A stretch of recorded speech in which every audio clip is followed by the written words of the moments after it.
Netcasts you love. From people you trust. This is Twit. Bandwidth for All About Android is provided by CacheFly at CacheFly.com. Hi, this is Leo Laporte, and if you'd like to help us design our new website, I invite you to visit twit.to/navtest. We've got 8 quick questions we'd like to ask you that will help us make the navigation easier to use. That's twit.to/navtest. Thanks a lot. This episode of All About Android is brought to you by Harry's. For guys who want a great shave experience for a fraction of what you're paying now, go to harrys.com. Get $5 off your first purchase by entering the code AAA when you check out. And by Braintree. If you're a developer or manager of a mobile app and searching for the right payments API, check out Braintree. Braintree's new V0 SDK makes it easy to support multiple mobile payment types with one simple integration. To learn more and to try out their sandbox, go to braintreepayments.com/twit.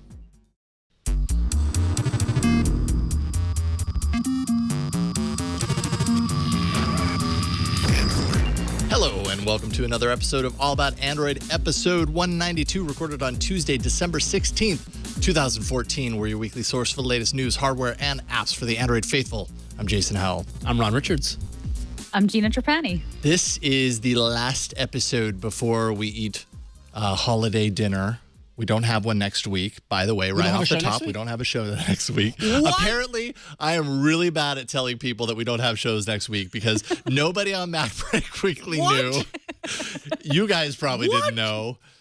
This changes everything. Wait a minute. So is this our last arena of the year? No, it's not we our have a show on last the 30th. arena. We have a show on the 30th. We have a show on the 30th. Right. Yeah, the Eve. Oh, no. Oh, no. Yeah. I'm flying back that day. I don't know what time I get in. Uh-oh. This might be your last chance for an arena win. Might. Oh, man. Were you thinking it was the other one, the other day? I thought we were have a show next week and not the 30th for some reason in my head. Yeah, the way things fell this year, like Christmas Eve is a Wednesday, right? Thursday, so it splits it in half. So yeah, it was going to be weird either way. I will change my flight if I need to. I'm not beyond changing my flight. Wow. Change that flight, Ron. Yeah. Let's see this through to the end. Exactly. Two will enter. You can't just hand it to me. Come on. Particularly at this point, no. Well, especially after we're going to get to it later in the show, but especially after the results of last week, it's just getting hotter in this kitchen. It's just the heat is getting intense.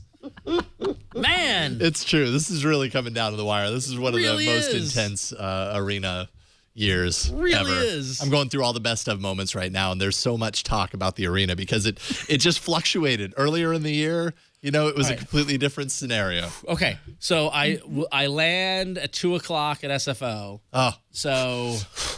So depending on how crazy I feel, close. I either can get in studio or I will at least Skype from home. Okay. I will play it by ear, assuming there's no flight delays and things like that. Right. Oh, wow. It is really going to go down to the wire. Like the last episode of the year is going to, oh, wow. Particularly because I'm going to win yet another arena today. I was talking to Father Robert before the show, and we're trying to figure out what the best scenario to happen. I mean, aside from me winning today and the 30th, but really is if Jason or our guest today wins, and then we go down to the wire where it's the last arena and the last win.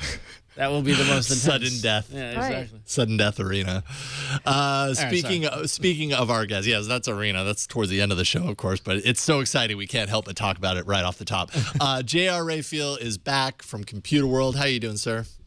Hey, thanks for having me. Happy to be here on the most wonderful show of the year. I even broke out my finest threads to get in the spirit of the season. I can tell. Let me thrust my NERPs forward so you can see what I'm talking about. Yeah. I think I recognize that shirt. I would like to nominate JR for the most valuable guest award of the year. No other guests have gone to the lengths that you're going to.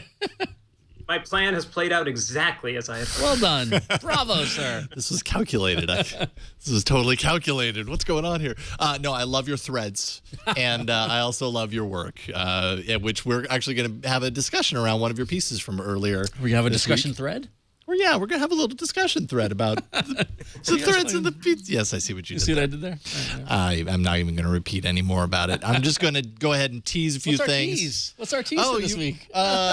Cardboard. Yep. Yeah, pretty big deal there. Samsung is doing its thing where it sees something and it wants a little piece of it, so it does its own thing. Although, who knows? Maybe this was in planning for a while. Maybe something to do with Google, maybe? Or- Maybe. I don't know. Huawei. Ooh, Huawei. Huawei has a new handset. I have some new hardware. We have a lot of hardware this week. Yeah, I know. I'm kind of intimidated because I have the apps that we're showing off installed on different devices, so it's going to take me a while to find them. We've got a lot to talk about. Yes, of course there's Google in there as well.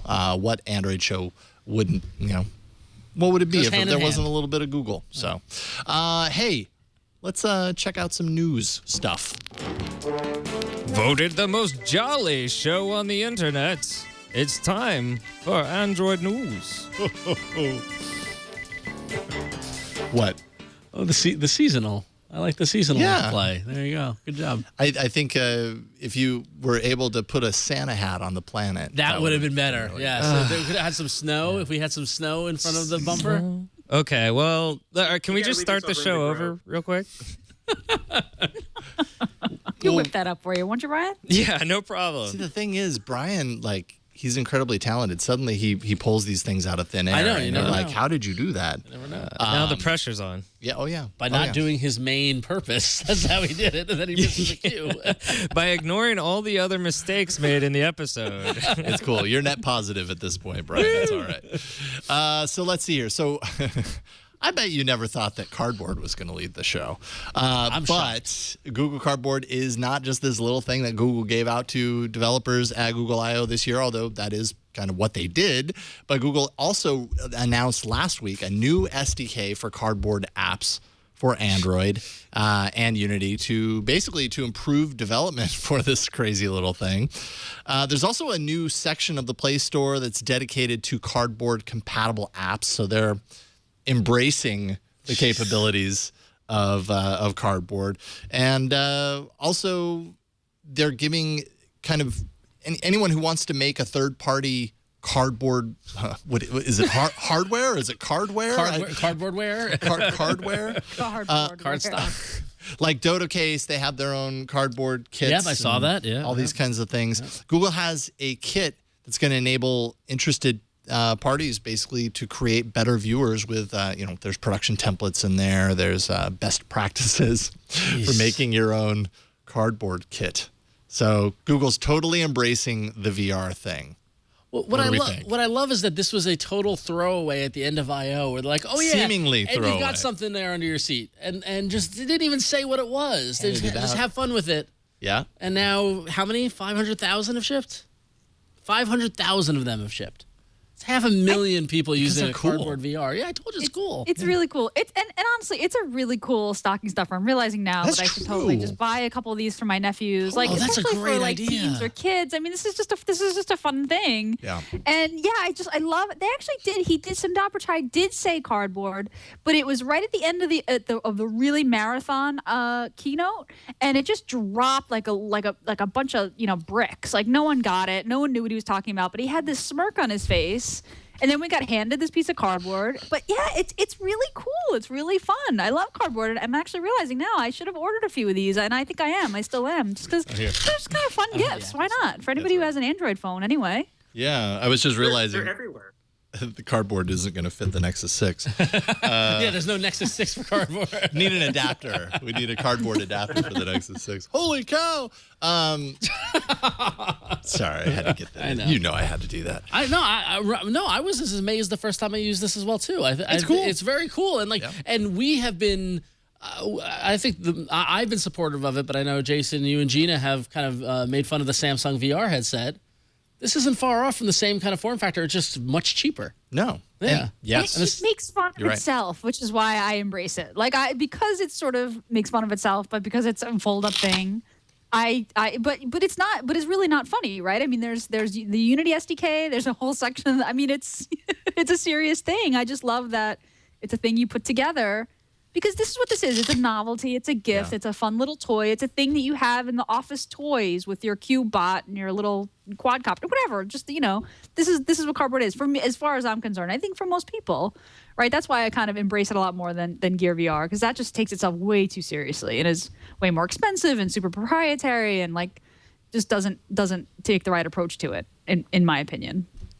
I was really impressed. I was out at a Barnes & Noble store a few days ago and actually saw them there. I mean, it was some third-party company that had just made them, but they're mainstream when you're seeing them in a Barnes & Noble and people are picking them up on the gift table. It is cool that Google has taken the same concept that here people are selling these really expensive, serious devices, and it's a freaking piece of cardboard that you fold up and stick your phone in. You say, what the hell is this? But then you do it, and it's like, whoa, this is awesome. This works. I need to spend more time now that they've got our official app section going through, because I haven't really messed with it much since shortly after I/O. When it was just sort of the basic stuff, and there does seem to be a lot more interesting uses for it now. It's still just kind of novelty, like you were saying, Gina, but it's fun to play around with. Yeah. But check this out. Google also has, they teased more VR related projects coming soon, and they're on the hunt for some new additions to the cardboard VR team at Google. So they're hiring for VR.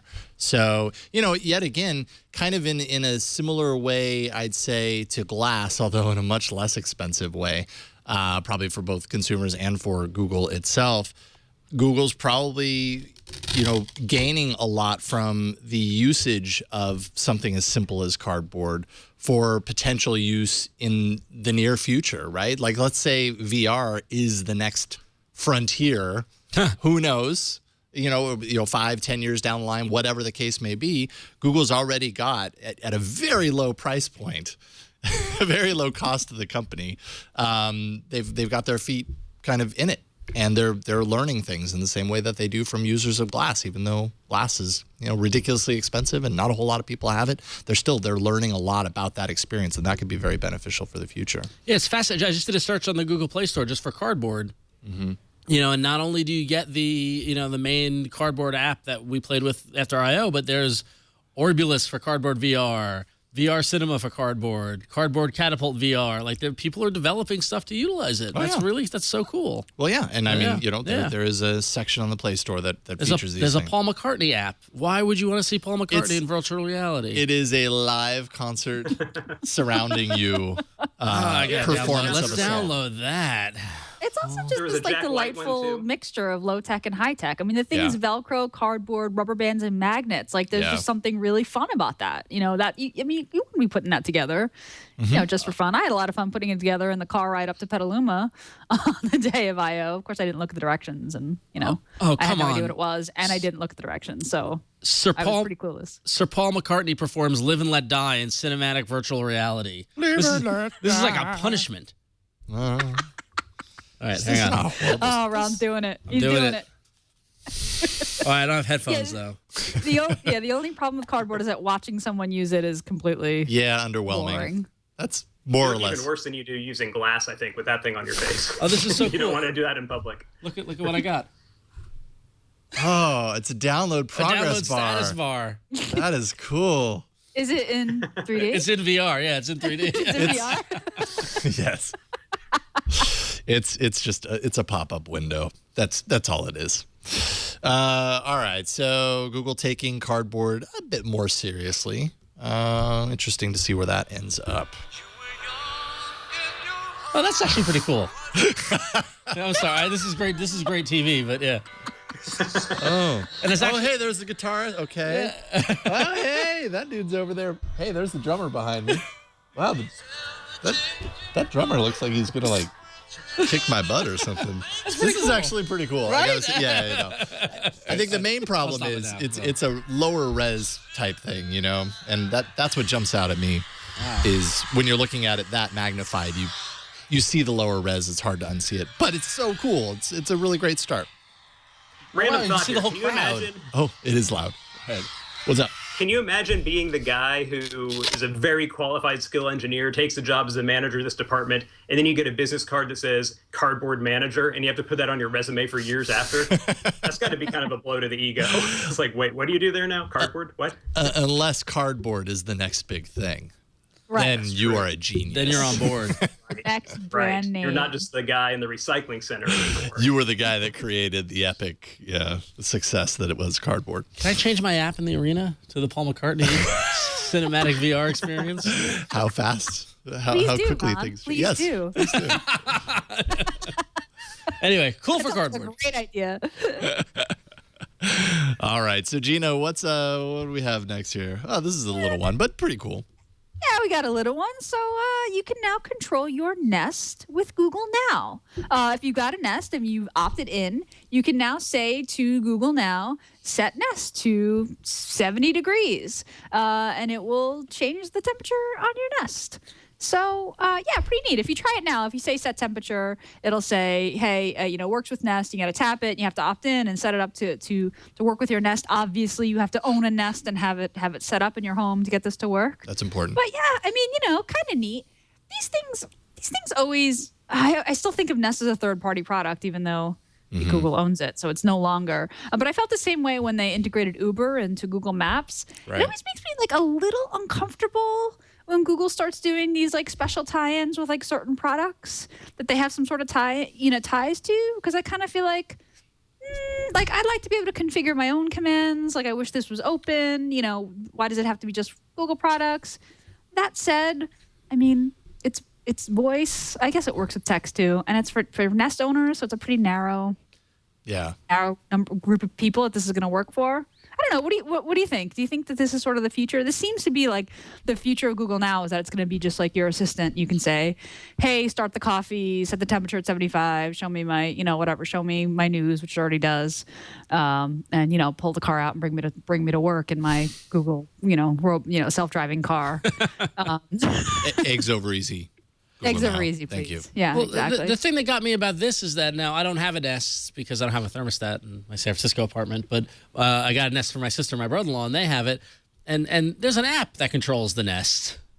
So the app is probably already on your phone. So all this allows you to do is use voice. Yeah. It's not like it's enabling something you couldn't do before. You can still change your thermostat via your phone. Now you're just doing it via Google Now. I feel like it's adding a layer of interaction that is not necessarily needed. Yeah. Like via search. Yeah. Isn't there a little more to it? Like, I also don't have a Nest yet, but this is making me more tempted to get one. But I think it also have something where it via Google Now senses when you're coming home and then adjusts your temperature accordingly? I just kind of gave it a cursory read, but isn't that a part of this new system too? Because that strikes me as pretty cool. And that kind of, yeah. I mean, this kind of also seems to tie into, remember when Android Wear first got that teaser and there were the people riding around on a bike and then they get close to home and the garage door opens and everything like that. Yeah. This is like Magic another promo. extension of that. I mean, ultimately, what is this? This is, like you were saying, Gina, this is an example of Google Now reaching outside of your phone to other hardware. So that's kind of, I think this is a first as far as that's concerned. And B, kind of insight into if Google ever really, creates the smart home effort beyond just their acquisition of Nest, they would want you to control all of this using your phone with a voice command. I think that's way easier than having to pull up an app. You can search other apps, you can search into apps using Google Now. Obviously, Google's goal is to have you do all of your stuff through Google Now with your voice. So so the post on Nest site, Brian, I put it in the chat. So it says, Google voice actions work with my Nest thermostat. You can say, okay, Google, raise the temperature to 72 or whatnot. The Google app can automatically preheat or cool your home by using your phone's location. It'll recognize that you're on your way home and estimate when you'll arrive. Then it tells Nest to start heating or cooling your home so it's at the right temperature when you open your door. You'll see a now card. That's pretty awesome. Yeah, you'll see a now card telling you that the Nest is getting ready for your arrival.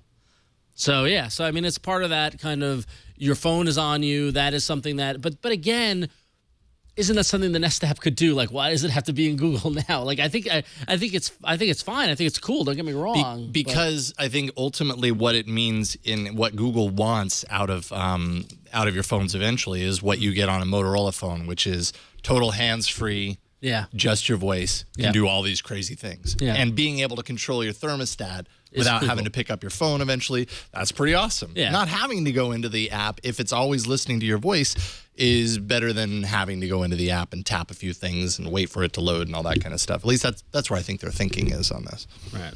But Yeah, I imagine that at some point, like Google Voice Actions, apps will be able to register themselves, kind of like the way Android Wear apps work, where they can add an entry to the menu of things that you can do, in Android Wear and kind of like the more menu. I'm sure that at some point you're gonna be able to do that with Voice Actions as well, and just the way that you can search the content of your local apps, like on your phone through Google Search, you could probably. I would think that they're moving toward a place where you can execute any voice action and it would hook into an app the way that, intents work on Android now. That I would feel a lot more comfortable with that, because I'd feel like, hey, developers are adding this new functionality where they're hooking their app into Google Now. And like, I like the idea that like developers are doing this versus, I guess I'm uncomfortable with Google selectively blessing, particular apps and particular companies with access, to voice actions.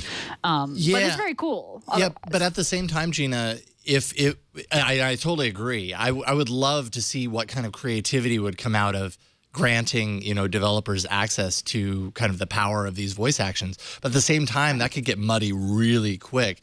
With Google in control of this, that allows them to kind of determine what the phrases are and what they control and command, and allows them to keep control of that experience, which I think is obviously very important to them. If it's up to developers to do that, man, could you imagine how messy that would get really quick? Because everybody's going to jump on board and everybody's going to have a differentiated phrase that does something different from each other. I can only imagine that would get sticky. That raises... There's something like that now. Like if you do like take a note, and it'll be like, how do you want to handle this? Do you want to do Google Keep? Do you want to do Evernote? Yeah. Is that? I'm not dreaming that, right? Like you can choose as the user always. It's kind of like the open with dialogue where you say always or just once.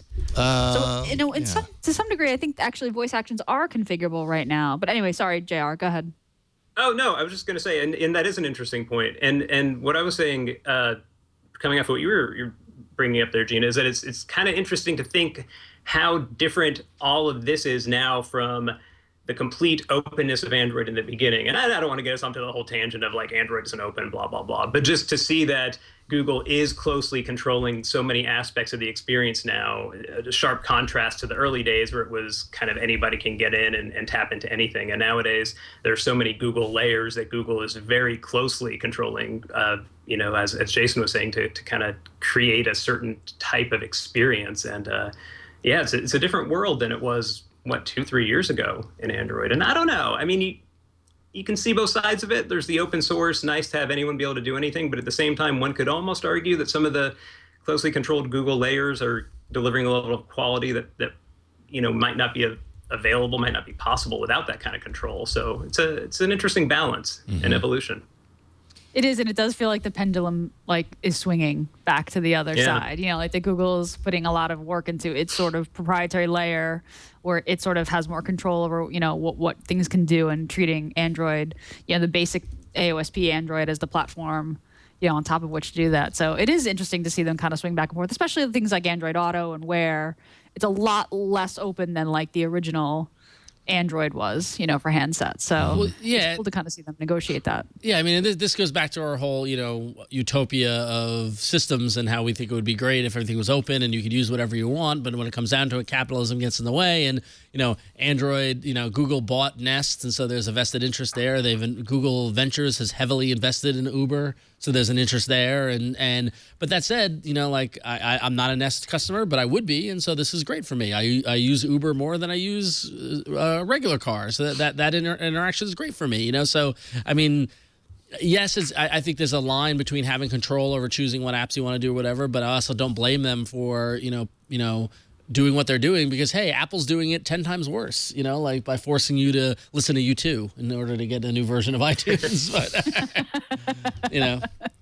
at least Google let me choose to download Paul McCartney. That's all I'm saying. They didn't make me. Now, here's live a and let question. die. Live and let die. Live and let die. Do you guys think somebody like Honeywell or one of these other thermostat makers, whatever the next category is somebody going to complain at some point and raise the monopoly card of, hey, they're giving access, integrating in Nest into their operating system? Because really, you could use Google Now from a desktop too. You can type in Google Now commands into the Chrome Omnibar into Google Search. I wonder if that's ever going to come up as an issue. I don't know the legality of it, but it just seems like one of those things that sooner or later somebody's gonna complain about. It does seem very akin to like privileging search results, right? Like to saying like Google. The whole lawsuit that's been going on for years and years about Google, privileging their own properties and their search results or whatever. It does feel like it's there a little bit. It wouldn't surprise me if somebody sues pretty soon if they haven't already. Yeah. Well, speaking of suing, there's a segue for you. So Samsung. Ever not wanting to be left behind, their post up on Recode went up revealing that Samsung and LoopPay, a mobile payments provider, are in talks to launch a Samsung-branded mobile payment system in 2015, which I think is funny because this article is heavily tilted towards Samsung and talks to launch Apple Pay competitor. When in reality, it's also a Google Wallet competitor too. I mean, it's just any sort of mobile payment. Yeah, mobile payment is a thing right now. Yeah, exactly. So. But what's interesting is that LoopPay is different than Google Wallet or even Apple Pay, which both require a device at the merchant store in order to pick up the phone when it gets tapped and the connection there and verify what you're doing on your phone with the payment processor. LoopPay is a different kind of system that involves whether it's like a key fob or a pseudo card that gets swiped or something like that. The information gets transferred wirelessly and could be done via NFC. So it's the kind of thing that could be integrated into a smartphone case, much similar to the Galaxy little flip cases that they have. They can put that little thing in there where all you got to do is wave your phone in front of the device. And LoopPay's devices are in many more merchants than the ones that are equipped for Google Wallet and Apple Pay. So interesting. Yeah, so it's an interesting little angle, interesting approach by Samsung. Not wanting to be left behind in the mobile pay, but it makes sense because Samsung is trying to create that one experience. So yeah, we'll see. We'll see if they get sued. I'm sure it'll have a beautiful, beautiful user interface with lots of bright colors. And you were serious, right? Oh, I thought so. Only work with Galaxy devices. That's probably true. Exactly. It probably is only going to work, I would imagine, with Samsung devices. In which case, how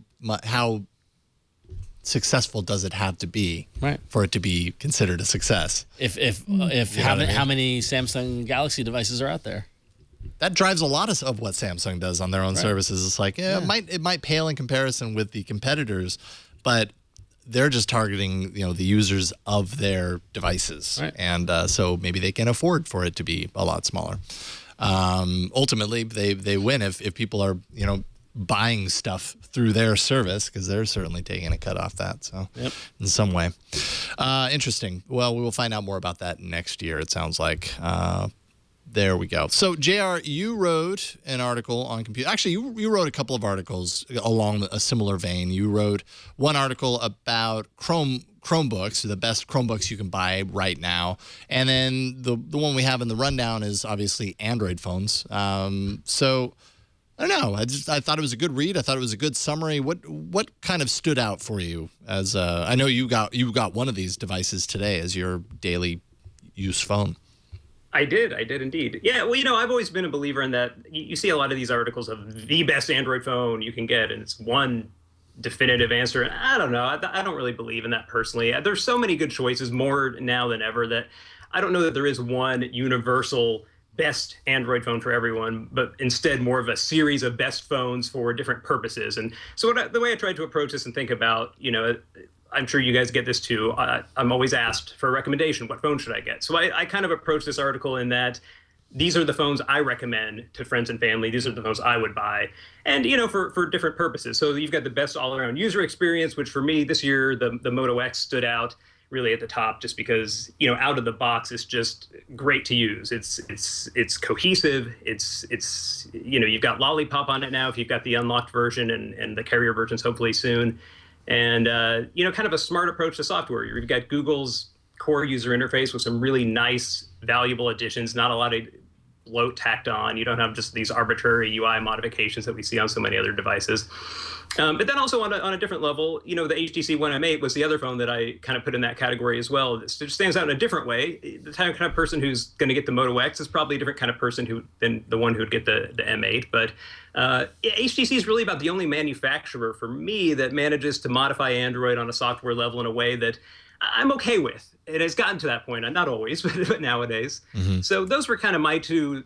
When somebody asks me for a general recommendation, not, hey, I'm looking for this, or I love the idea of a stylus, or I want a huge phone, just I'm looking to get a great Android phone. Those are the two that stand out to me. And then the article kind of goes on from there into some more specific categorizations. I like that you broke out best user experience in a plus-size phone, and the other category was best compact.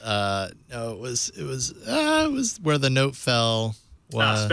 Specialty, right? Because I think some people would put them in the same category, but I do think that the way you did this actually makes a whole lot of sense, because if you're not getting the Note for the stylus functionality, it might not be the best pick for you if what you want is a large format device. So they would be seen, I think, in different categories. Yeah, and I knew I was going to catch some flack for that. And anytime you say anything that's not very positive about a Samsung device, a lot of people like Samsung devices, and that's great. Not to knock them, to each his own. It's cool that those options are out there. But for me, the overall user experience, Nexus 6 is the one that I would recommend to somebody who doesn't have any specific needs. The software, I find it to be a lot more ergonomic and comfortable to hold. And then, like you said, it comes down to what you want. If you're looking for a stylus, if you're looking for a removable battery or, SD card support, then, Samsung's the one for you. And at this point, to me, those are more specialty things. An average person that I talk to doesn't care about having a removable battery or an SD card. That's kind of a niche demand thing. So, yeah, specialty was kind of the term I went with, which some people weren't thrilled about, but, And then we have the budget phone. Yeah, undoubtedly the Moto G 2014. That's what my niece got. Does your niece enjoy it? I believe so. Yeah. I texted her the other day. I said I was just out Christmas shopping for one of my favorite girls, and she just wrote back, thanks. That was it. Thanks both for the shopping and for the compliment. Yeah. That's all I got And it for wasn't you. even like with an exclamation point, like enthusiasm. It was thanks and a period. So it's like, thanks. But so she clearly, I have no idea how to read this right now. She's grasped the idea of texting. So Yes. yeah, there you go. At least it wasn't just THX. You actually got it full written out. Yeah, luckily. Word, so. Yeah, I haven't gotten the you are. Yeah, right. Yeah, all the single letters. Oh. All the single letters. Excellent. Sorry. All these phones. It's a great list and great for right now. Although I suppose we're a little close to Christmas time. If you're thinking about buying that special someone in your life a phone. There's still But this is time. a good- There's still time. There's still time. You got 9 days, 9 shopping days left. You can do it. You can make it happen. Although I was, if you want to buy, Do a lot of people buy phones that for was Christmas? what I was thinking because we're in conversations with people about what to get gifts and whatever, and like, oh well, they would really like the new phone or whatever, but you never know what their contract status is, and Yeah, I know, right. so I always get nervous about the idea of buying someone a new phone. I feel like that's the kind of thing where you wrap a box with a picture in it and be like, I'll buy you a new phone, Right. But. Or put a flip phone in there and be like, hey, I got you a phone. there I'll you go. replace this with whichever one you There's actually that want. StarTAC you wanted in 2001. There you go. Merry Christmas. Great. Your category names are definitely, I think, this is a great list, but the category names are pretty great. Plus size phone is kind of amazing because to me, plus size evokes like the clothing store you never want to have to go into, So I like that one. And the specialty. That specialty, developed I think, Yeah. Well, the plus size came about because I refused to use the word phablet, and so I had to come up with another way. I'm like, I'm not going to say phablet. I've been opposed to it from the beginning. I know it's taken off now. It's probably going to be in the official dictionary within a year or two if it isn't already. But I just cannot stand phablet. So yeah, I mean, it's a plus size phone. Be proud of your body. I own it. I own it. Oh yeah. Yeah. There's some sort of tie-in with Dove, I think, with it. They can do that campaign, and they're all holding the Nexus 6, and I'm open to sponsorships. I'm going to trademark the term and sell it to the highest bidder. So, Smart. Dove, if you're listening, you have my number. You don't have my number, but we'll give it to you. Call in. Dove, JR, Dove. All right. You guys talk. Done. Excellent. And then just real quick, best compact phone, Xperia Z3 Compact. It's funny that that's actually has to be a category now because any normal phone is no longer compact. I mean, it's hard to find. And that one, redefined. I mean, it's a great phone, but you got to go out of your way to find it. No carrier has it in the States. You've got to order it unlocked from Sony. But if you do, it's a fantastic device. It really is a nice little phone. Yeah. Cool stuff. All right. So if you want to find out more about that list, check it out for yourself at Computer World. And then, JR writes tons of awesome stuff. So, check out his other stuff there as well. Let's take a quick break and thank a sponsor today's episode. A sponsor that just right before the show made sure that I was looking all presentable and everything. It's Harry's. This episode is brought to you by Harry's for fixing a problem that most of us have. We're paying too much for overpriced razors, and Harry's kind of takes a different approach here. Shaving isn't the most fun thing in the world. It's not not everybody looks forward to it like it's a holiday. But what you can do is you can actually do what I've done with Harry's, which is realize that it can be a lot better than you've experienced forever. Because I've done the Gillette and I've done all that kind of stuff and cutting up my face, and it's just not a great experience. When you kind of upgrade, which is what you're doing if you get the Harry's kit, it's pretty remarkable how it changes your perception of doing this thing, of shaving. Is something that some people do every single day. I don't do it every day. I do it every 2, 3, 4 days sometimes. I'm a lazy shaver. Once a week for me, man. Yeah, which means that the razors last a lot longer that way. But, that can be very expensive. $4 a blade for somebody who shaves every day. You're spending hundreds of dollars a year just on razors. And the whole, buying experience of these things can be a big pain as well. So Harry's is fixing this by bringing a different kind of approach to how they sell their razors. These are high-quality razors. They're about half the price of those big brand blades. They make their razors in their own factory in Germany. And they actually, they spend the time, they engineer them for sharpness, high performance, and then Harry ships them for free to your front door. Because they make and ship their own blades, Harry's is more efficient. So they can give you factory direct pricing and just high quality blades. Harry's also guarantees your satisfaction, so you're going to really like the shave you get. In each kit, you get a razor with a handle that looks and feels super solid. It's such a tight package. 3 razor blades, foaming shave gel, and the starter Truman set is actually a great deal. You get all of that for $15. So we're talking cheap. About stocking stuffers. Here you go. So yes, I mean, I've just really enjoyed using Harry's over the past many months. It's a great experience, and you got to love the price. Harry's costs half as much as the razors at the store. They also have a new aftershave moisturizer, by the way, that protects and hydrates skin. So if you want to check this out, you can go to harrys.com, get $5 off your first purchase with code AAA, and get the kit sent to you. That's harrys.com, HARRYS.com. Enter the code AAA at checkout, and find out for yourself what it's like to kind of upgrade your shave. Upgrade your shave. Getting $5 off a $15 kit, it's a no-brainer. That's what I did. I just went and got it, and it's literally changed the way I approach shaving. I shaved last night with it. I got the new gel, the foaming gel. It's fantastic. It's the best. Love it. Yeah. We thank Harry's for their support of All About Android and the Twit Network, and thanks for my shave. I appreciate it. That's why we're all good looking today. Yeah. So that's awesome hardware, but it's also awesome hardware? Hardware.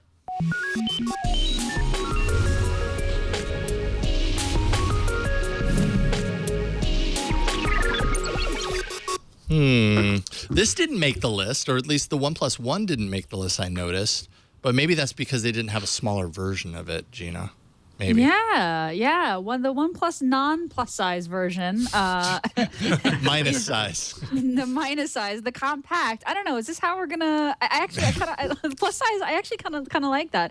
Is the large phone going to be the exception or the rule? I think at this point it's basically the rule. So we might. So at least with the OnePlus it has been, right. Like the OnePlus is a 5.5-inch phone, and but folks have been eagerly waiting the follow up to the OnePlus One, and we're seeing seeing some leaks of a mini version.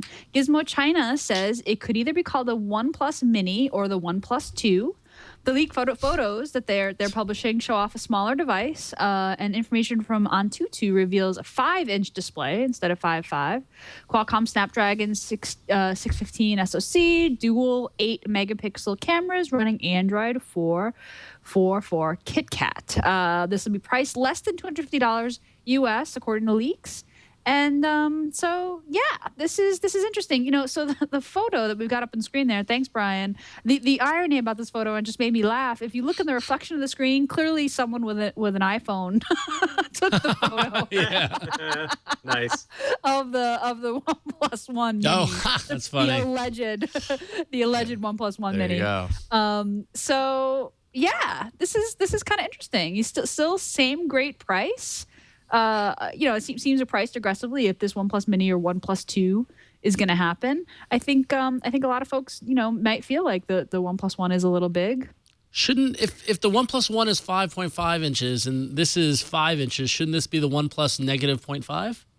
That's probably not a good product name, though, right? Or yeah, maybe not negative 0.5, but just OnePlus 0.5. Well, no, but if OnePlus is OnePlus One, Good. if one You're plus about to make my brain explode. Plus 0.5. 0.5, yeah, there we go. Yeah, OnePlus 0.5. So if OnePlus means 4.5, right? Because OnePlus One is 5.5. So then this should be OnePlus 0.5. Done. There you go. Yeah, 5 inches doesn't seem. I wouldn't call that compact. I wouldn't call that mini either. Isn't that sad that a 5-inch phone now is compact? Yeah, right. Yeah. But it's Leads true. leaks, allegedly. Yeah. But it's true. It's just a crazy world we live in. Even a year ago, 5 inches would have seemed like a larger size phone, and now that seems normal. Yeah. True. Yeah. So, and of course, back to the article that you wrote, JR. Where would the OnePlus One fit in on that list? Would it be like budget, and then in parentheses, but really hard to get?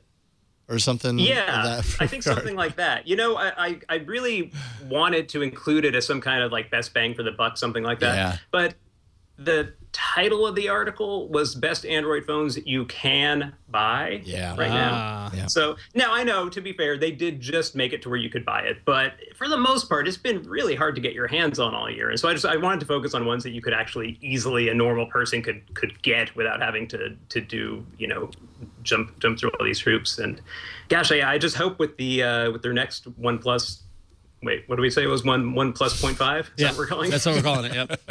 Yeah, I like that. I hope they manage to figure out that whole purchasing, supply process, because for a phone that had a lot of appeal, that was just kind of the bummer of it, is you had to work so hard for most of the year to get it. And now, you know, they're allegedly selling them open where anyone can get it, but we'll see how long that lasts.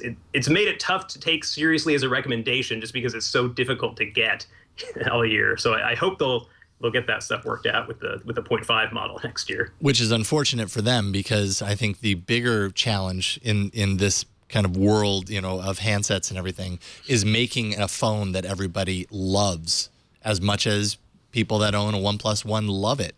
So it's like you've got an incredible device, incredible value. That's the hard part.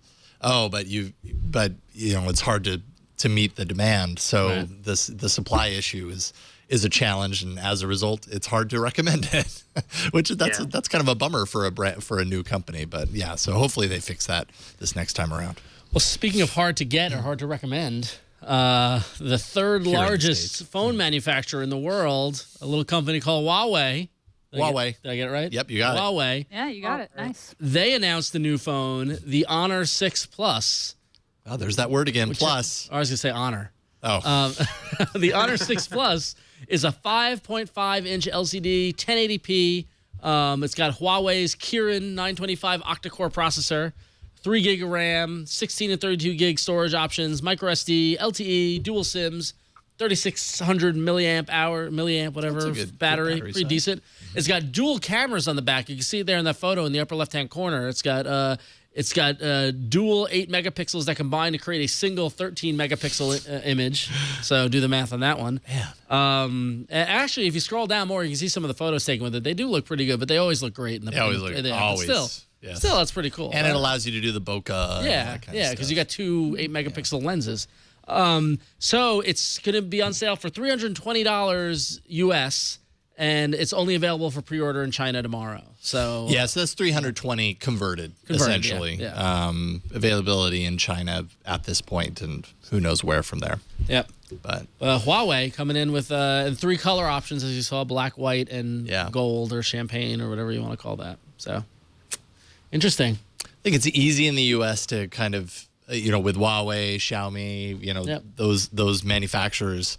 It's easy to kind of dismiss what they're doing, but then you realize Huawei being the 3rd largest, smartphone manufacturer in the world, like they have a commanding position in the marketplace. And so, and, I was pretty interested in the Huawei, was it the Ascend Mate 2? Yeah, you were. I remember that. I enjoyed it. That was actually what opened the door for me to think that I could actually have the Nexus 6, being a large form factor device. So, what about the software? Did you ever get used to their UI, or did the software wasn't the best part of it? No. You just kind of dealt with it.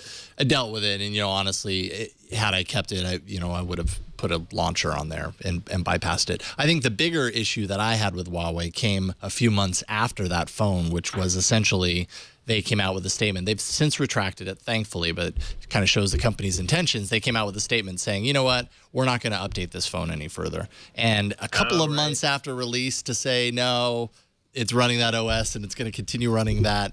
And, that was enough for me to have a little bit of doubt, a little bit more doubt into recommending, buying a Huawei phone, because if they were willing to do it, and even though they retracted, if they were willing to put that out in their PR and and go the 9 yards with that, I don't know. That just kind of gives me some doubt.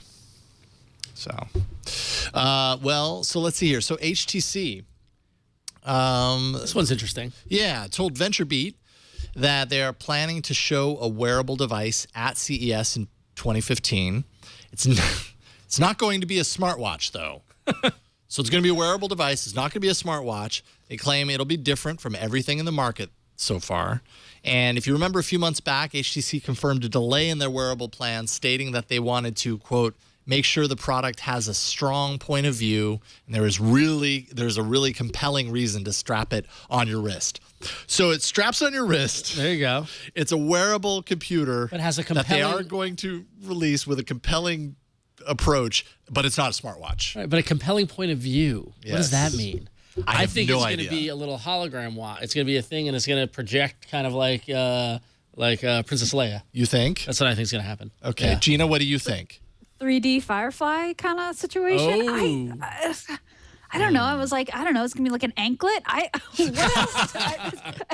You said it's gonna be strapped into your arm. So I mean, and it's gonna tell the time, right? It's a computer. Every computer ever made, except for maybe old school calculators, like told the time, right? So I feel like anything that straps to your arm and tells the time is a watch. Like I appreciate that they want a strong point of view, but this thing is gonna tell the time it's gonna strap. That's a watch.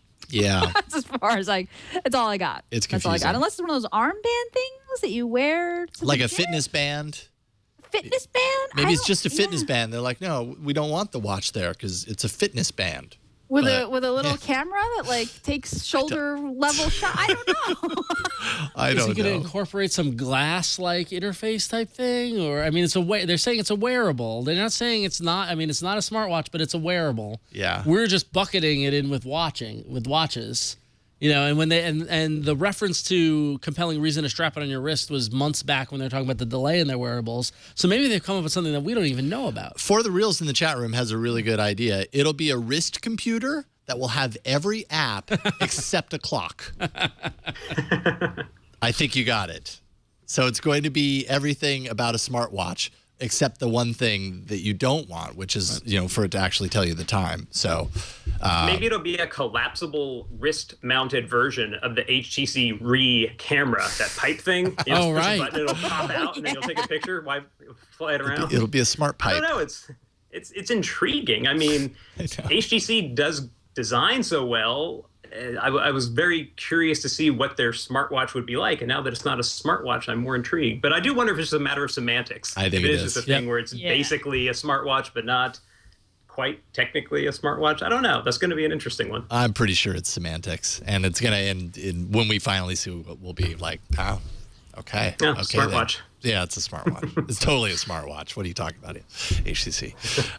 Okay, well, speaking of smartwatch, just real quick here, I have, this might be hard for me to show off while it's on my wrist, I have the Sony Smartwatch 3. This makes no qualms of the fact that it's a smartwatch. And it's actually, so I installed one of the new Android Wear. Nice watch face. Yeah, a Namco watch face. It's a Pac-Man one. How retro. I know. I was like, I want to get one of them, so I just got this I one. was raised in the 80s. Yeah. So when you pull down the shade now, instead of it just being the one static mute on, mute off or whatever, it sticks, and you've got the menus to kind of flip through, so that's kind of cool.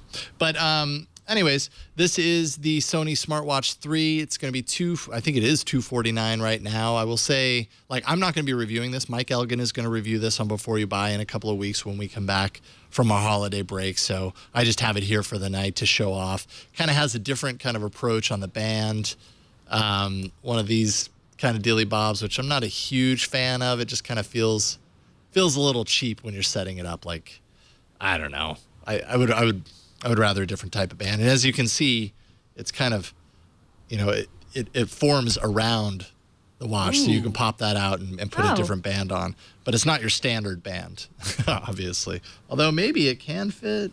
Does it have the... They're selling them. Sony's going to sell them. There's a page on their website that doesn't seem to let you buy it yet, but you can get a white one or a pink one, and I'm assuming it's just a matter of time till they pull the trigger and let people buy them. But you won't be able to attach the standard watch bands on this. It doesn't look like it has the rails. That's what I I'm wouldn't wondering. think so. That's what I'm wondering. Yeah. Unless they have I think that's part of their game. Yeah. Why would they make anything standard that you could get accessories from another provider for? Oh, I know. Yeah. I completely agree. It's called a business plan, Jason. We sell them the watch. The whole process. We sell them the watch, and then we sell them the bands. That's how we get them. They'll buy them all. They'll buy them. They'll want them all. So yeah, it's not bad. I mean, it doesn't have a huge footprint. I wouldn't say it's not like it feels like it's raising super far off the wrist and everything. I'm so used to the 360 at this point with the round face that going back to a rectangular face just kind of feels and looks weird to me. But I haven't had a chance to really play around with it a whole lot. So.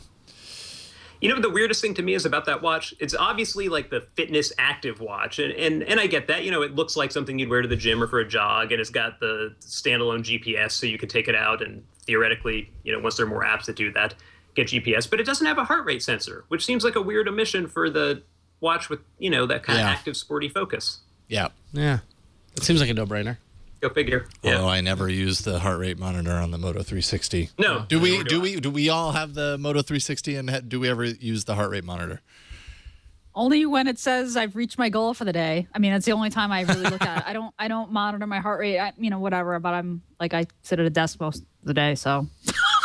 Nice. I suppose we all not the best probably do that. use case. Yeah. Your heart rate is depressing at that point. Then it's like, whoa, it's that low. Yeah. I also have the Sharp Aquos Crystal. We had Ron Amadio of Ars Technica on a few weeks back, and he told us about this and said he was pretty impressed with it for a mid-range device. Particularly, this is the one that has no bezel, pretty much, which is weird to see it in person. When you're looking at it head on, it kind of looks a little unreal. The fact that there really is no bezel, although it's a little fat down there, but they're fitting a lot down there, right? This is kind of interesting. The camera's at the bottom of the phone, right? Because there is no room for it up here. So you've got your camera, you've got all of the sensors and everything down there. But mid-range device. This one is $239 off contract. So total low cost. I think it's obviously it's running KitKat. And I'm going to be playing with this for the next couple of weeks. Do a review on this in a couple of weeks Before You Buy. But interesting mid-range option and not very expensive. $239 is definitely inexpensive. So you want to play with the bezel-less? The lack of the bezel. The bezel-less Got no phone. bezel here, man. Bezel-less. It definitely, like, I just want to look at it. I mean, it looks so different. Yeah. And I just watched this weekend, Black Mirror is this great sci-fi series, and season 2 is on Netflix. And long story short, it's set in some sort of future or whatever. But the handset, I think it was episode 1 of season 2, the handset that they had was a totally bezel-less, like extremely thin, totally bezel-less touchscreen phone. And I was like, oh, that reminds me of, like when I look at that thing, I was like, oh, it's like the future. Mm-hmm. Even though it seems weird and I don't necessarily want it, but I still look at it. It's like, oh, that's okay. Yeah, the future means that there's no chrome on anything. Chrome, but bezel. Edge to edge, yes. Edge to edge, exactly. What's interesting, and comparing, I'm holding my Nexus 5 next to it and using both. It almost feels like the glass is thicker. Like it feels like the icons are deeper into the screen than they are. Like holding them, like you can't really tell here by looking at it. But when I tap on something, I feel like there's more depth that I'm pushing down in the glass than there is on the. Almost like the images here are closer to the surface than they are here. Yeah. Well, and if you look at the glass sideways here, you might have see some of that edge. You see the glass actually lifts up off the body pretty significantly. So that's probably what you're seeing right there. Yeah, I mean, it's weird. It's almost like a weird magnification thing or something. Yeah. I mean, have you noticed that? Or am I just crazy? Okay, especially now that you pointed out, I kind of see that. Yeah. Yeah. So Is it a good or bad thing from your I don't know. minute of using it? It's a neat thing. Neat. File that in the neat category. Neat. I don't know. I don't know if it's a bad thing. It wasn't distracting to me. Just different, I don't know if I really noticed it before. Just feels deeper. Yeah. Yeah. Like the glass is thicker or something instead of a thin sheet of glass. Yeah. So anyways, that's the Sharp Aquos Crystal. Fascinating. All right, let's take a quick break and thank our other sponsor of today's episode.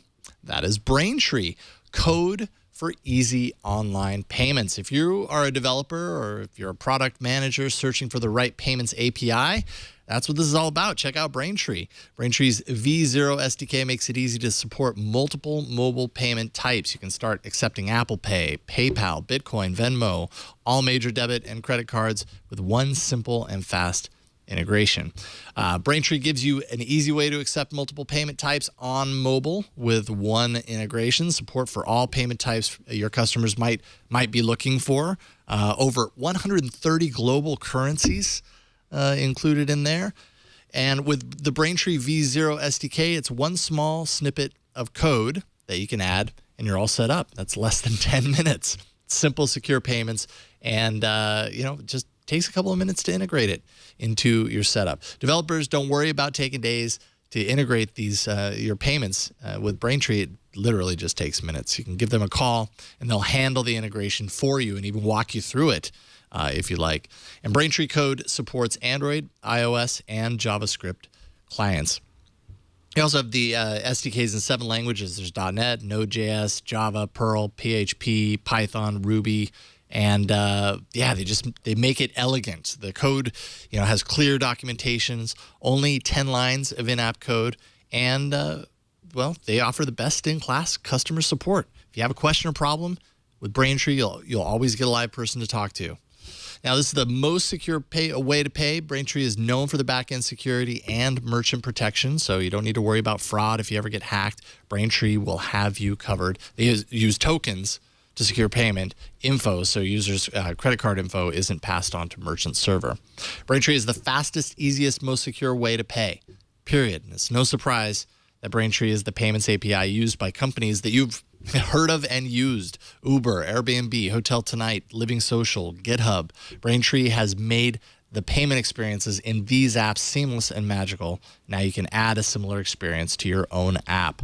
And, talk about scaling. Braintree scales with these companies from early stage startups to the successful companies that they are today that we hear about every day. So Braintree can scale with your business too when you become phenomenally successful, from processing your first dollar to your billionth, no matter how a customer would like to pay. If you're searching for the right payments platform, just check out Braintree V0 SDK today at braintreepayments.com/twit.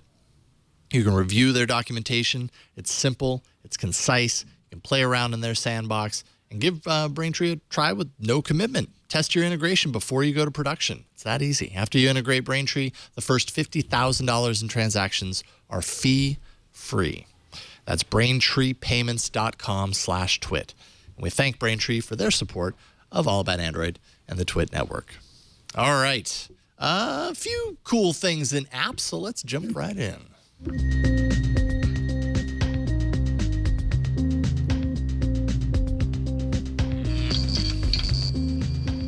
So on the Android TV beat, some interesting developments in the Google Play Store as Google published a new app called Live Channels for Android TV. There's no real supported hardware for it, nor is there any way to actually use it with a tablet or a phone, and not even many Nexus players, but Google assures you it will work with tuners, IP-based tuners, and more, basically as a way for Android TV to interact with live channels. So if you have an Android TV, if you have a Nexus player, or any sort of Android TV device, if eventually someday in the future, maybe after CES, you buy a TV with Android TV inside of it, you can then turn to your local Fox channel or ABC channel, and this app is the app that will help bridge that and control it. Similar to your experience with Google TV and what it did in regards to live TV, do you think? If I had hooked it up. Oh, you just never... I just go to another input and go to my antenna and use it the old-fashioned way. Yeah, but hypothetically, that's what it would do. It's speculated that this is what's going to be embedded into TVs that have Android TV inside of it. So, next year when those start emerging, this probably will see it. Why it's in the Google Play Store, though, is beyond me. Like, why put it out there? Yeah, kind of weird. That seems kind of weird, but who knows? So it's out there. Go have fun. This is what Android is. It's like, someday this is going to be really cool. No, trust us. It's going to work. It's going to work, and it's going to be great. Here's some screenshots. Exactly. There you go. It almost feels like a mistake. Like, oops, a little bit. We published it, but whatever. People should know this. Yeah. What's great are the blogs covering it, like Android Police's article, and they're like, yeah, we can't get this to work, but we can tell you nothing other than the screenshots, but it exists, and it's from Google. So it's the second week of February. Yeah. Forgive us. Right. Yeah. Listen, I like anything Android TV related. Bring it on. Let's see. They want to support live channels. Awesome. Yeah, well, and I think maybe that's the news, right? I believe. That Android TV didn't launch with that support, and now they're saying, oh, but it will be possible. So that's cool. And it's also 3 weeks before CES, maybe. True. Could be testing. Could be, I don't know. There's a whole bunch of reasons. Could even be a tactical thing. Yeah. For behind the scenes, like, hey, various manufacturers, look, we can do this. If you're still on the fence, perhaps you should come over. Are any of you guys actually using Android TV in any capacity right now with, like, the Nexus player or anything? Yes. Yeah, I use it pretty regularly, more or less. Do you have the Nexus? Do you like it more? Well, Do you like it more than like the Chromecast or just something simple like that? It's kind of it's a complicated question to answer. I do like Android TV. I like the promise of Android TV. The Nexus player as a piece of hardware is not my favorite piece of hardware, and there's weird little hang-ups. Like, for example, with the Chromecast, if I want to if it's just a straight Chromecast and I have my Netflix app on my phone and I want to send a video to my Chromecast, it'll play the video on Chromecast. It just launches right in and goes. On Android TV, sometimes it'll launch into Chromecast mode and do that. Sometimes it'll launch into the app that's installed on Android TV and then give me the prompt to log into a profile.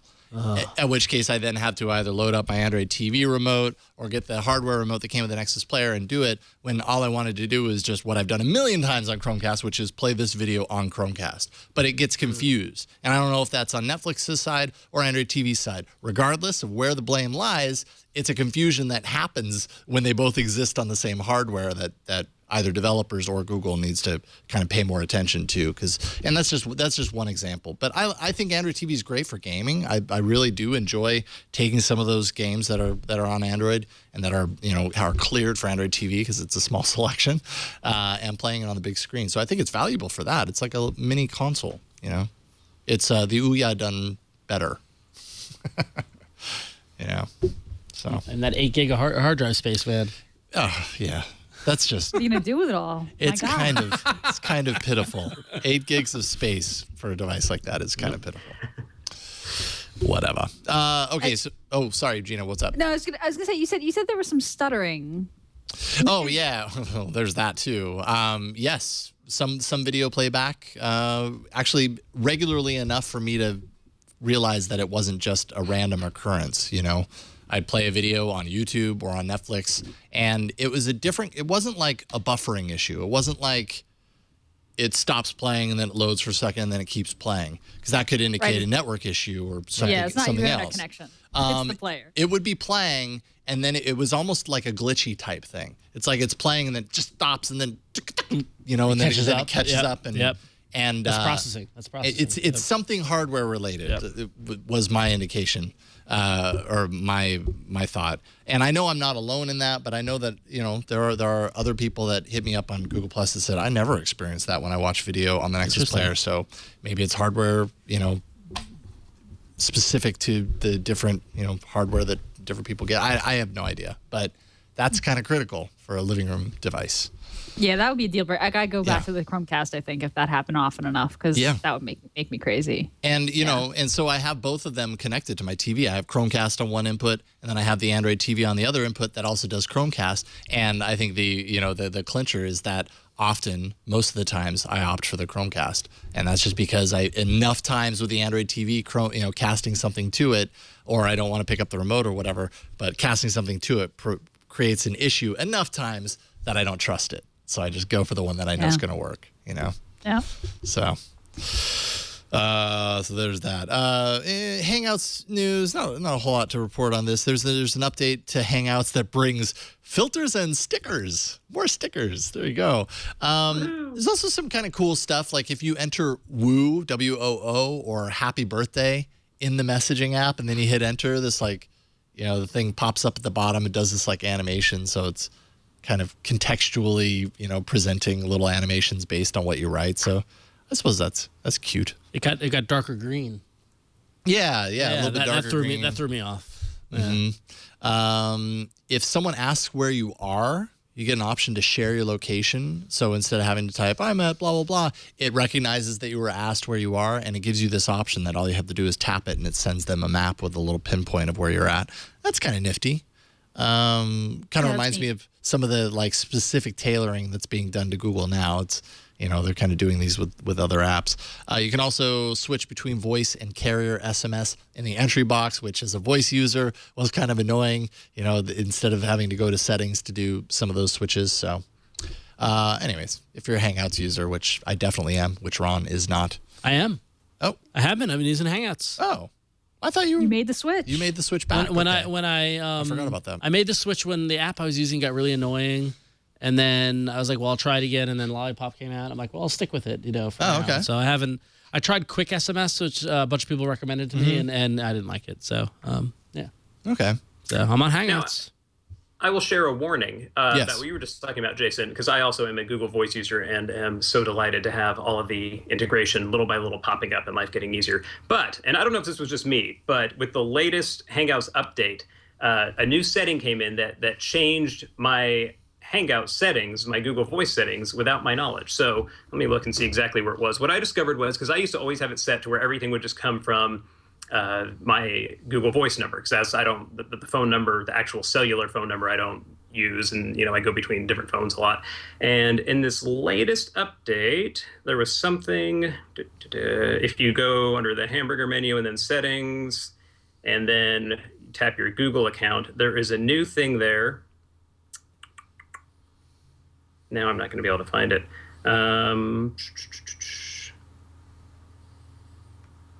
Incoming. Nope, maybe it's under SMS. I should have thought of this in advance. Is it voice related? It's Google Voice related? Yeah, it's a setting somewhere, and of course now I can't locate it. But there's a setting somewhere. Oh, here we go. You go under SMS, and then there's a setting called Send SMS From, and by default it is now set to Smart Reply. Which for me, I have some people who still will occasionally text my old mobile number, and I always like to reply to them from Google Voice to kind of get them onto that number. With this new update, it changed it to Smart Reply, which at least for me was not there before. So I had to go in and manually change it to Google Voice number. So if you use Google Voice and want to exclusively have all of your texts come from Google Voice, make sure you go in and check that setting when you get this update. That was a really long way to say something simple, but no, and I do believe they've had Smart Reply in there before. So are you a voice user, Ron? I am. Do you have voice routed through? I don't know. I thought I did. Because Maybe it was Ron's just not something getting funky that with many. mine. Yeah. Yeah, I don't know. No, he's got it too. No, I've got it. And I've had that. Although I think I switched it. Yeah, from Smart Reply because I also try and push Force the people. Google Voice on. Yes. Yeah, me too. I do the same thing. Yeah. I have it set to send from Google Voice. Yeah. Right. So that's definitely something to look for, though. I can see why Smart Reply might be handy if you want to have multiple numbers and everything. But at this point, it's all screwed for me, though, because I spent so much time trying to push people to the Google Voice number, and then every once in a while you mess up and you send a message or make a call from your regular number, and then that gets stored to their contacts, and then it's all over. It's game over at that point. Yeah. Then they're like, "What's your number?" I had the "What's your phone number" conversation with my family members like so many. What's this number you said? Just forget that number. Yeah. Easier said than done. So weird. They have to go through so much effort to forget that number at that point. It's like, oh, well, it's there now. They know it. Right. All right. So you're not finding it? I don't have it. That's so bizarre. Are you on the latest update? The latest version? Yeah. Huh. Oh yeah, there it is. Now I got it. I got it. So I need to be I need to be signed in. See, I sign out. I only use Hangouts for SMS only. And so because I don't want people. So if you're signed out, then it wouldn't. Then it's moot. Yeah. Right. Okay. There you go. Gotcha. All right. Well, I figured it out though. Yay. All right. Cool. We made it. Now, what about this next one, Gina? What is it? It's Google Fit. Google Fit. Google Fit got a little, not really little, a big update that brings 100 new activities to the app. I don't know what these activities are. This was just noted in the changelog on Google on the Google Play Store, and these aren't activities that are automatically detected. I'm assuming that these activities are things like elliptical, played racquetball, I don't know, gym things that people who go to the gym do. And they require manual entry. So you basically have to, when you're at the gym, you have to, bring up Fit and enter in what you did manually. But they also added experimental support for tracking your steps, even when your phone isn't attached to your Wear device. That's nice. And Google also updated its My Tracks app. This is the app that's often forgotten, but it's really a great app. Tracks your movement via GPS and maps those movements for you. The new features in My Tracks include syncing to Google Fit automatically and tying the two services together. So that's pretty neat. Yeah, I have all the activities here. Some of them are great. Are they listed inside the? Oh, okay. You add an activity and then you're given this monster list. I like that list differentiates between the different international forms of football. So you've got Australian football. Is there like European football or just football? Okay. It doesn't even stop there. There's Nordic walking. Nordic walking. Yeah, which is walking with those sticks. Like the snow walking kind of thing. Yeah. Nice. They've got paragliding. So how would that be calculated differently from regular walking? I'm fascinated by that. Yeah. In a Nordic sort of way. Yeah, that's a good point. They've got roller skiing. Who roller skis and admits to it? Roller skiing and. They have rollerblading. They don't have rollerblading, thank God. How do they have roller skiing but not rollerblading? Well, I guess the roller skating. They don't even have roller skating. They've P90X. Oh, P90X. Yep. Paddleboarding, scuba diving, rugby, rowing machine, kettlebell. Oh God. Soccer. Oh please, let me post about doing CrossFit and using the kettlebell. #CrossFit. Strength training, duration. Okay, so. All right. They're all things that they offer in the Google gym. The Google people all roller ski every day, and that's why they put it in there. So I do wonder, though, how... Okay, so really all you're doing is you're saying, I'm doing this for this amount of time. But that's true. Like, I tried to use Google Fit when it first came out because I used it for running. Then I went to the gym and... Yeah, and you're like, I can't use this because it doesn't have elliptical. Now it has elliptical. So I'm sure there's someone out there who does Zumba and wants to be able to track it. And so now it's in there. There's a person that does Zumba and wants to use Google Fit to track it. Yeah. It's Zumba you got. Come on, Zumba you got. Zumba, sorry. I don't know what Zumba... What is this? Unusual? It's like spinning or yoga, Zumba. Come on. I'm like, This is clearly the most fitness-oriented crowd here. None of us are using our heart rate sensors. We don't know what Zumba is. This isn't all about your health. This is all... I'm a total cream puff, but I still knew what Zumba was. Come on. I only didn't know because he called it Zumba. It's Z-U-M-B-A. How is that Zamba, whatever you're saying? Zumba. Oh, jeez. Hashtag CrossFit. Hashtag CrossFit. Oh man, why did CrossFit Paleo. why do they have? It's like a cult. They gotta post pictures of themselves doing CrossFit and then talk about it. CrossFit is everywhere. And they take pictures of the board that says what they have to do and be like, "Oh, it's gonna be a tough workout today. So glad I'm doing it." Hashtag CrossFit. And it's just like, oh, I feel so. Let me give me another cupcake, please. I know. I'm like, how about a burger? Yeah. Oh, I had a bone marrow burger today. Wow. I had a burger with a layer of bone marrow and butter on top. Oh my God, it was amazing. Oh my God. Yeah, I need an app to track that. That sounds intense. Log that into your Google Fit. Yeah, Zumba. Bone marrow. That is wild. All right. So, All right. speaking of more updates, even more updates. Speaking of bone marrow. So, Android Wear 5.0 is finally rolled out, and they've got some big updates in there. We've all been waiting for it. They finally got the official watch face API, and they also launched a new section in the Play Store to showcase those supported faces. Important to note, developers, if you've developed a watch face in the past, you have to conform your app to the new API or face, get it? Face removal from the Play Store on January 31st, 2015. So all you watch face app developers, get on top of that. But it seems like they're really embracing the idea of watch faces, which is a no-brainer. They've got a couple of cool ones that are there in the Play Store, like from Despicable Me and Pac-Man and things like that. So it's pretty cool. I'm just watching as this voice entry on this watch has logged every word you've said for the past minute, because at one point it got fired off and it was. Did I say okay, Google? I don't know, but it just kept going and going. It was pretty great. So in addition to, you can keep it going. So in addition to watch faces, we've got enhanced quick settings at the top of the screen, like Jason showed us earlier. On this nifty Sony watch, the watch settings on the top of the screen. I'm sorry, I was you're watching. Still doing that, right? No, here. So you've got the quick settings at the top of the screen. You got theater mode for keeping the screen and vibrations off in dark rooms. Sunlight mode for temporary boosts of brightness. Screenshots from the redesigned Wear app, but we couldn't find it. So I looked for it. I couldn't find it on my. Oh, there's a trick to it. You have to have developer mode enabled. I think on the phone. I think it's just on the phone. You do. Yeah. And you don't have. Huh. That's interesting. Well, I don't know. I won't be able to get a good shot of it. But.